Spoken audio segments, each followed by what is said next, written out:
Si t'as vu ma dernière vidéo, t'as vu que le bloc c'est extrêmement bien terminé, je suis très content de ce que j'ai fait, mais du coup, qu'est-ce que je fais maintenant? Alors je pense que ça le fait à tout le monde dans une certaine mesure, il y en a qui sont pas trop impactés par ça, il y en a un peu plus. Le fait de passer un palier va avoir tendance à te faire un peu baisser ta motivation sur la reprise derrière, parce que là par exemple, j'ai fait mes meilleurs perfs sur tous les mouvements dans la même semaine, et du coup la problématique derrière c'est, oh là là, il va falloir que je mette encore autant d'heures de travail pour rajouter 5-10 kilos. Selon la mentalité que tu as avec ça, c'est plus ou moins un problème. C'est-à-dire qu'il y en a, ils sont vraiment démotivés par le fait de devoir repartir vraiment à l'entraînement et de devoir mettre beaucoup d'efforts pour de nouveau concrétiser quelque chose. Et il y en a où ils sont en mode, bah let's go, hein, on a fait 700, maintenant on va faire 710, 720. Il y a eu des fois où je me suis dit, ok, bah j'ai tout de suite envie de retourner m'entraîner, et d'autres fois où je me suis dit, oh là là, là c'est bon, ça fait déjà un moment que j'avais envie d'atteindre cet objectif, c'est atteint.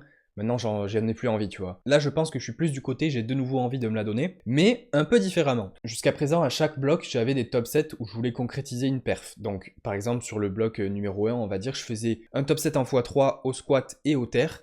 Au bench, c'était très souvent des singles quand même. Sur le bloc numéro 2, c'était du x2, sur le squat et le terre encore une fois. Et le bloc numéro 3, c'était des singles. Et du coup, ça concrétisait un petit peu le travail accumulé sur les 3 derniers blocs sur le single. Et ça fait plusieurs blocs que je fais ça avec cette dynamique, x3, x2, x1, et après je redémarre la boucle. Et j'aimais bien. Le fait de repartir sur un x3, je suis pas convaincu que c'est ça qui va me faire progresser de fou. Par contre, ça me permettait de me donner un break psychologiquement sur le gros single, parce que j'avais pas à me dire, ok, le bloc d'après, je vais devoir refaire un gros single. Ça me laissait 3 blocs avant de retourner sur un gros single. Et perso, ça me plaisait bien parce que ça me faisait varier un petit peu le format sur le top 7 uniquement, parce que le reste était assez similaire à chaque fois. C'est un sport où dès que t'as trouvé une recette qui fonctionne, bah il faut continuer de la faire, tu vois, il faut pas trop s'en écarter. Et à partir du moment où ça fonctionne plus, faut pas hésiter à changer des trucs. Mais là, ça fonctionnait, et du coup, je me disais, bon, bah je vais continuer en fait. Et là, j'arrive un peu à la fin de ce protocole-là où j'ai pas trop envie de repartir là-dessus. Pour plusieurs raisons. Déjà pour le côté envie, genre j'ai moins envie d'aller faire un gros x3, mais j'ai plus envie de faire des perfs sur mes séries de travail, mes back-off, sur le gros du travail. Généralement, quand on a tendance à prioriser les top 7, on va devoir mettre un tout petit peu moins l'accent sur les back-off, sur les séries de travail qu'il y a ensuite, parce que si tu veux tout faire en même temps, bah tu vas rien faire de bien en même temps, à moins que tu sois plus dans le côté débutant, début intermédiaire.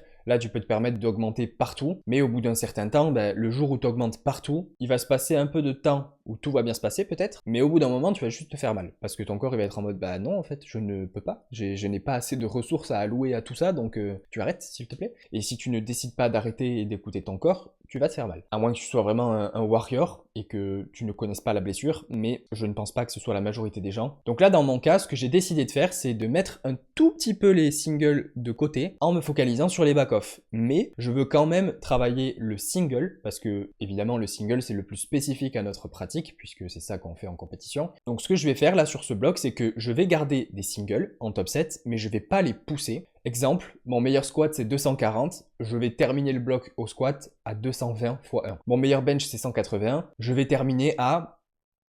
je verrai. Parce que le bench c'est un peu différent, oui je me cherche déjà des excuses, et si jamais je fais un single à 172 et que je me sens vraiment extrêmement bien, c'est possible que je me dise, ok vas-y, je vais mettre un peu plus. Mais j'ai au moins en tête de passer 170, parce que le bench pour le coup c'est vraiment sur ces gros pourcentages que je me sens de plus en plus à l'aise sur le single, et ça me permet de travailler vraiment des détails techniques que tu peux pas vraiment voir à 160, 165. Le bench c'est pas vraiment un truc que je peux me permettre de garder trop bas en termes d'intensité, si je veux continuer de progresser tout simplement, parce que le single me fait progresser comme ça. Et par contre, de soulever de terre, c'est un peu le même délire qu'au squat. J'ai un max à 281. Oui, je ne l'ai pas tenu très longtemps en haut, mais je l'ai quand même passé 2 fois dans la même séance, donc je compte mon max comme 281, en tout cas comme un max à l'entraînement. Et je pense que je vais faire un single à 260, peut-être 265, grand maximum, mais je veux pas aller au-delà, parce que je veux vraiment me concentrer sur mes back-off. Et c'est grâce à ces back-off, le fait d'accumuler vraiment du travail lourd sur plusieurs séries, qui va me permettre plus tard, donc dans 2 blocs, de concrétiser un gros single. Les singles très spécifiques, très lourds, souvent, c'est très bien pour exploiter la force que tu as déjà, mais au bout d'un moment, il faut être plus fort, tu vois. Et du coup, t'es plus fort avec le travail que tu fais sur tes back-off, sur tes straight sets. Du coup, c'est ça que je veux favoriser là sur ce prochain bloc. Et je pense que ça aura plusieurs effets positifs. Déjà, le fait d'avoir cette approche-là. Le single va moins me fatiguer. Je parle pas du fait de vraiment de la fatigue physique, parce que je suis pas convaincu que le single te fatigue énormément physiquement. Par contre, en termes de concentration, je pense qu'il fatigue pas mal. Imagine, je finis à 220 au squat au lieu de 240, ça va pas du tout me demander le même investissement psychologique, émotionnel sur le moment, tu vois, je vais pas devoir autant me hyper. Avec 220, je peux juste y aller avec pleine concentration et ça va se faire correctement. Et après, j'aurai vraiment beaucoup d'énergie restante pour les back-off, ce qui n'est pas forcément le cas quand je fais 240, parce que si je fais 240, je suis tellement hypé et c'est tellement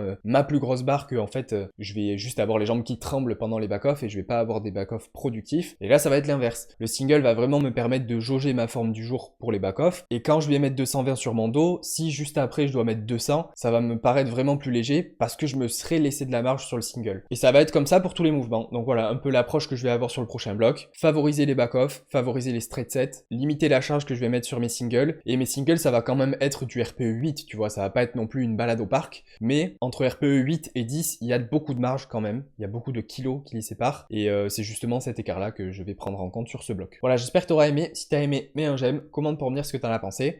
Je te dis à la prochaine, reste positif. Peace.